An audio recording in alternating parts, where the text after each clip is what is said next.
Hello YouTube, welcome to my channel. My name is Courtney and this is Courtney in Books. I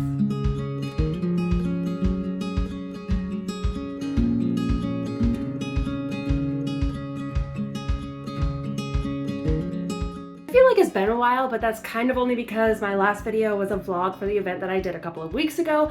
It's been a busy month, like you all know, if you've been here before and if you've heard me talk before, then you know that a couple of weeks ago I did Phoenix Fan Fusion here in Arizona. I was there as an author. It was really, really great. I sold out of almost all of my books. I met a lot of really great people. But as you can imagine, preparing for the event took a lot of my energy, so I didn't really do too many videos during that month, and I'm pretty sure that I actually skipped a week, which makes me feel really bad because I've been trying really, really hard to be consistent on this channel, but I am back. I actually got a cold from the event that I did. We in the community call it con crud because you're around so many people for 3 or 4 days, and a lot of times people end up getting a cold, and sometimes I avoid it and sometimes I don't, and this time I did not. So I actually got a cold and I've been feeling pretty under the weather up until recently. So if I cough a couple of times during this video, I'm sorry, I will edit it out. Today I am returning to my roots and doing a top 5 alien romance. My second top 5 alien romance on this channel, actually, because I believe my very first video on this channel was a top 5 alien romance. And I kind of had a reading slump with alien romance in between because, like I've said before, they get kind of repetitive, and so I need a palate cleanser, and I usually move on to some other subgenre of romance. But I have been finding really, really good alien romance books lately, and so I have compiled a top 5 list for you guys today. And if you are an alien romance lover or want to get into alien romance, then stay tuned. If I'm talking really fast, I apologize. That is just my natural state, but I will try to slow it down. I'm just a really fast talker, and I'm always busy, so I feel like if I move faster or I talk faster, then things will get done faster, and it usually doesn't end up that way. It usually just means that I have to do more editing, and it's a ridiculous circle. But anyways, all right, let's start off with number 1. These are in no particular order. The first one on my list is Heartsong, and if you've watched my previous videos, then you've already heard me talk about this book because I've been gushing about it for a while now. I actually read the entire series. Heartsong is number 3 in the series Forbidden Mates by Heather Guerre, and these books do not have to be read together. They are all standalones, but they all take place in the same universe. Those are my favorite series because if you don't like one character or one couple, then you can move on to the next. And there always feels like there's a couple or a story that vibes with somebody when others don't, and I just really enjoy that. Anyways, Heartsong is number 3 in this series, and it features a big red dragon-like alien named Ragnar. And his female counterpart is Thema. I don't know if I'm pronouncing that right, but hopefully I am. Anyways, Thema is kind of caught in a toxic marriage. She was basically this universe's version of Taylor Swift if Taylor Swift was in space a few thousand years from now. Actually, I don't know the exact date of when this takes place, and I don't know if Heather actually mentions it in the books, but humans are well established within the universe or within the galaxy. They have moved off Earth and have made colonies on other planets and other moons. They have made contact with a lot of different aliens. There's a lot of diplomacy happening. There is actually a common language called the Creole that most species or most races speak, so they can talk to each other. You know, it's set in a time when this is all normal. And Thema lives on, I don't actually remember what she lives on. She lives on it's either a planet or a space colony, but don't quote me on that. I don't remember. It's definitely not Earth. And she's married to a duke or something like that, somebody who has a high standing in this on this planet. She doesn't like him. It was a marriage of convenience, sort of. She was kind of enslaved by her fame and her job. She was like a singer or something, and she's very, very famous. And I guess marrying him was what she thought was best at the time and would free her of her responsibilities, or, you know, whatever it was that she was doing. It goes into a lot more detail in the book. I can't exactly remember her situation, but she doesn't love the guy that she is married to. She actually despises him, and he's very abusive, and he's just a asshole. Anyways, he has a collection of prisoners on this planet or this colony or space station or whatever it is, and one of them is this dragon man named Ragnar, and he, like I said, he's this big red dragon man. And he does speak the Creole, but it's in a way that is hard for him to do because his species they don't have one vocal cord, and so to speak in a tone that humans can understand is very difficult for him because his species speaks with a very melodic tone, almost like singing. Like the way it was described, it was almost like singing, and so having to like squeeze all their vocal cords together and speak in a way that humans or other species can understand is very difficult, but he does know Creole. Ragnar is a species that humans have not actually come into contact with. They just heard a lot of rumors. They know that they're a fierce and scary species that they think hunt humans and eat them. That is the whole rumor. That is all that humans know about them. So naturally, Thema's husband has imprisoned him. He's commandeered his ship, and he's trying to interrogate him, but he will not talk to him. He comes up with an idea because Thema is very beautiful. She also knows the Creole, which her husband does not. So he sends her down there to speak in the Creole to this species or this man that they don't know anything about. And she does, and Ragnar over the days starts to warm up to her a little bit, but not enough because her husband is not happy with the lack of progress that she is making, and he ends up doing some very, very bad things to her. So when she returns to the prison to try and interrogate him again, Ragnar sees sort of like the aftermath of her abuse, and he starts to get kind of protective of her. Eventually, the abuse becomes so bad that Thema travels down into the hold to try and interrogate him again, and she decides that she is going to free Ragnar and she is going to free the other prisoners. When this whole plan goes off, he takes her with him onto his ship and they flee.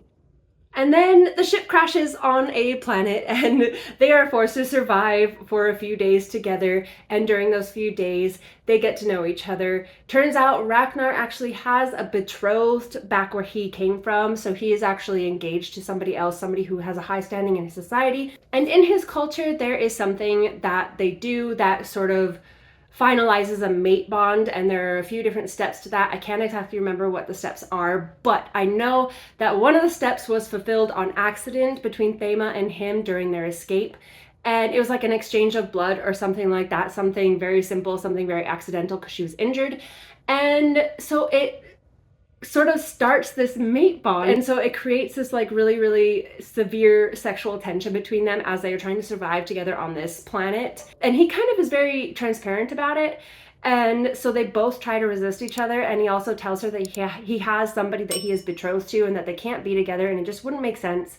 And his species is very strong. They look for a lot of strong people, whether it's strong in diplomacy, strong in mind, strong in strength, like physical strength, whatever.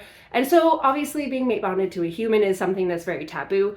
But because they're surviving together on this planet and they are alone, they're just, getting to know each other, and half part of the mate bond is already sort of fulfilled. So they have that sort of physical attraction, and then they have the emotional attraction that they go through as they're trying to survive. And eventually,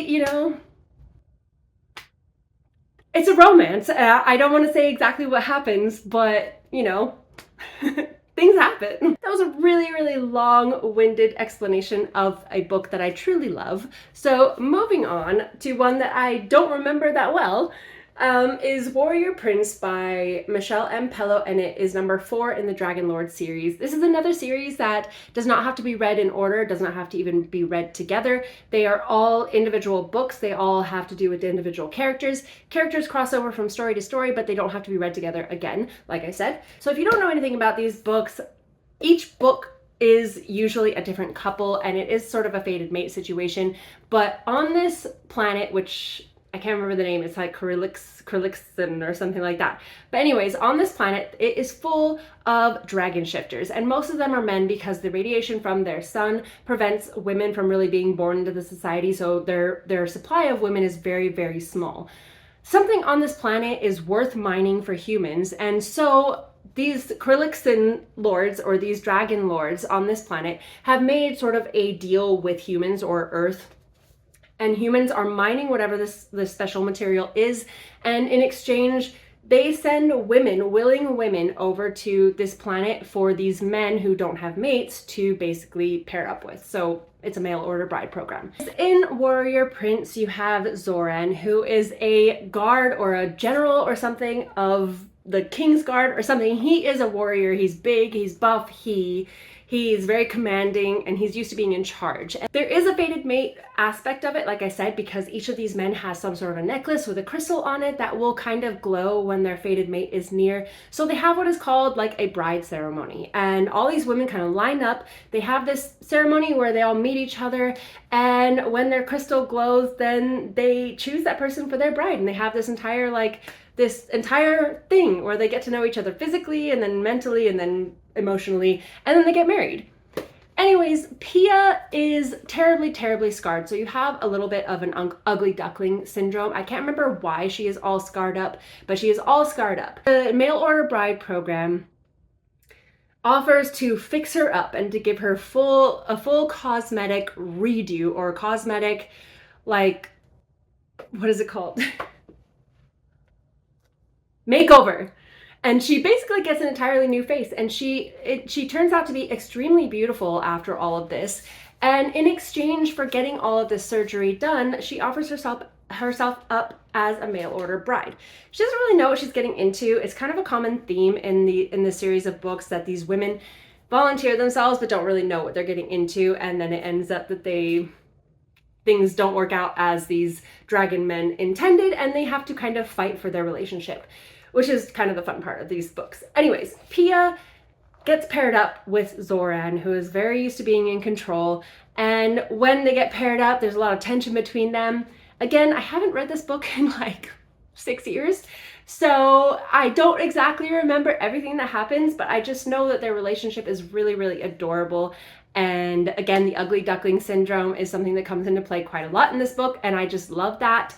And the way their relationship evolves is really, really cute, and I liked it. Next book that I have on my list is Convergence, and this is a book I read a couple of years ago, or maybe a year ago, I can't remember. As I get older, I lose track of what time feels like, and so I'm very bad at measuring it. Anyways, it is #1 in the Intersolar Union series by Etta Pierce, and it features Olivia, who is this woman who is just living her life on Earth when she is abducted by aliens.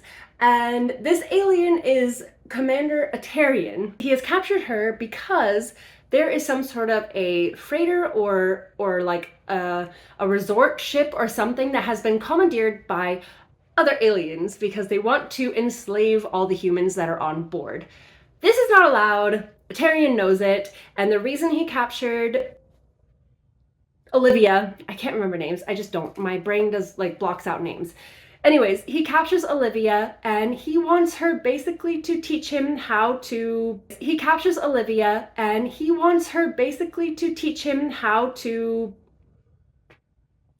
be a human trafficker, or to understand how to be a human trafficker. He wants to learn from her, and he also wants her to kind of act the part so that he can go undercover and he can retrieve all of these women, or all of these people, all these humans on the ship that has been taken over, and all these people are being basically like sold into slavery.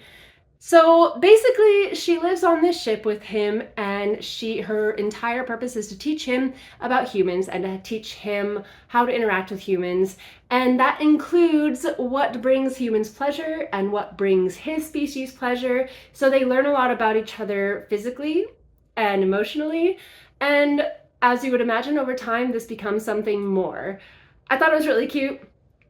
Again, like I always say on this channel, I love alien romance so much, but I love it even more if it can stray away from the whole fated mates concept, because that is such a reoccurring concept or theme in alien romance, and this one definitely did that, because there was no sense of fated mates. It was good old getting to know each other and falling in love with each other, and a little bit of a slow burn feel to it, and I loved it. The next one that I have on my list is by one of my favorite alien romance authors, and that is Adiron, which is #1 in the Corsair Brothers by Ruby Dixon. If you don't know, I love Ruby Dixon. She writes so many books, and they're so easy to read, and you don't have to think or be completely awake to read her books, because they're very simple and to the point, and they just make me happy.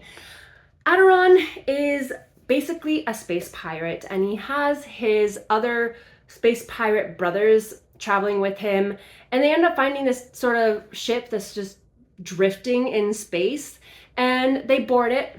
And I don't remember if they do know or don't know that this ship, like, belongs to somebody very important in the galaxy when they board it, or after I don't remember. Anyways, they board the ship. They find out that it is not empty and it is not dead. It's full of human women, and they have been apparently using the ship after the original owners had abandoned it for reasons I don't remember. But they are using the ship to lure people over, like pirates who want to scavenge it or sell it or take it, to get supplies from whoever tries to commandeer this ship. So all these women are very much like, we're trying to take care of ourselves and we're big, strong women. And these big blue alien men who are incredibly sexy show up and decide they're going to help them. Obviously, the women are very much not trusting of them, and it turns into a whole thing. Each woman kind of gets her own story with one of the pirate men that is on this ship that is trying to invade it or commandeer it. But the first book is about Adiron, who is childish and adorable and sarcastic, and he falls for the very voluptuous and beautiful Jade. Jade is very feisty, and she's taken up sort of the leader role of these women that are on this ship. And I just loved that Adiron was so incredibly obsessed with her from page one. Well, not literally page one, but page one of the time that they see each other or lay eyes on each other. He was obsessed with her. He loved her, and he pursued her through the entire book while she was kind of rejecting his advances. And it was really funny. It was really fun in general, and Ruby Dixon just has a really quirky way of writing characters that I greatly enjoy. The next book that I read, or that I am recommending on this list, is something that I read very recently, and I was very on the fence about this because I have read other books from this author of this same series, and I didn't really care for it. But I wanted to give this one a try because the synopsis sounded really interesting, and that is Draka's Heat by Olivia Riley. And it features Rhea, who is sent to a prison planet. Basically, this prison planet is just a planet. There's really no rules. You are sent there, you're not put behind bars or anything. You're just kind of sent there, and you are expected to survive or not survive on in a very hostile environment with a lot of other people who are also trying to survive. So you have this one human woman basically on this planet full of alien creatures or men or other people that have been placed on this prison planet. You're responsible for your shelter, your food, your clothing, everything. So a lot of people will steal that from other people, and it's very difficult for people to survive on there. A lot of people didn't think she was going to survive at all, but she did because she's very resourceful. When she is getting off the ship to get onto this planet, one of the guards or somebody tells her basically avoid Draka. Draka owns an entire mountain. He is another prisoner on this planet, and he is kind of the top dog. Like, you really don't mess with him. And he has an entire crew of people basically working under him on this planet. And yeah, they said avoid him. So she did. She avoided him for quite some time. She holed up in like a cave or something with whatever materials that she was able to scavenge. But as you would imagine, she does get wrapped up in situations on this planet that kind of put her in the spotlight, and she does attract the notice of Draka when she wanders into his mountain unintentionally or unknowingly and finds a hot spring. And on this snowy planet, she obviously wants to take a dip, and Draka catches her and she flees, and suddenly Draka is obsessed. Draka wants her found, and he puts a notice out, sort of like a bounty on her head, to go and find this woman. Meanwhile, as she is fleeing, she ends up killing somebody else very important, and so another bounty is put on her head by somebody who wants to kill her. So it's kind of this whole chase hunt thing for a good portion of the book when all these aliens are trying to find her. Eventually, she puts herself in disguise and employs herself under Draka for quite some time without him knowing. She's able to hide her scent somehow with whatever suit that she is wearing or whatever job description she has acquired. And so he doesn't know it's her because obviously she covers herself up. She gets a mask that is and like comes up with some story that her face is severely burned, and if she takes it off she'll die. And it also kind of doctors her voice so she doesn't sound like herself. So as he is looking for her through this book, he doesn't know that she's working for him right under his nose. And during this time, because she's like the newest recruit, he starts to kind of like hang out with her once in a while, not knowing that it's her. And they start to get to talking, and sometimes he starts talking about her to her, but not knowing it's her. She starts giving him advice on what he should do when he catches her, and the things that he starts to say about her starts to sort of warm her up to the idea of being with him. And yeah, things happen. This book was really, really interesting. I really liked the fact that they got to know each other before they even he got to know her before he knew it was her. Anyways, he was dead set on getting her, and then they actually got to know each other on an emotional level, and I was really, really happy about that. There was some weird kink stuff in this book that did catch me off guard, and it kind of made me raise a brow. And that's probably like one of the reasons I was avoiding this author for a while. I won't say that it ruined the book for me, and for some of you it might make it even better. And I'm probably going to mention this weird kink in some other video coming up here, because it was just the first time I've seen it in a book. It was a good book, it was exciting, and Draka was really interesting. He looked really interesting. And yeah, I enjoyed it. That is all the books that I have for you guys today.